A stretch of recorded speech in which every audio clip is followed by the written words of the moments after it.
మార్కెట్లో ఒక జాబ్ రోల్కి 4.5 యావరేజ్ శాలరీ ఉంటే కనుక 4.5 ఎల్పిఏ, వీళ్ళు 3.6 ఎల్పిఏనో 3.5 ఎల్పిఏనో ఆఫర్ చేస్తారు.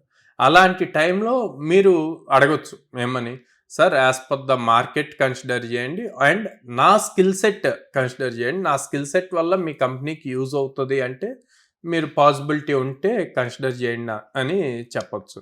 సో ఇట్లాంటి థింగ్స్ చాలా మంది ఫాలో అవ్వరండి. ఫాలో అవ్వకుండా వాళ్ళు ఏం చెప్తే దాన్ని ముందు జాబ్ రావాలి అన్న పాయింట్లోనే వాళ్ళు ఎక్కువగా ఫ్లెక్సిబుల్గా ఉంటారు అనమాట. అది చాలా డేంజర్. సో నేను బేసిక్గా ఇంటర్వ్యూస్ తీసుకునేటప్పుడు నేను మీరు ఎంత ఎక్స్పెక్ట్ చేస్తున్నాను అని చెప్పి అడుగుతా. సో చాలా మంది ఏం చెప్తారంటే, సార్ మీ కంపెనీ నార్మ్స్ ప్రకారం పే చేయండి అండి.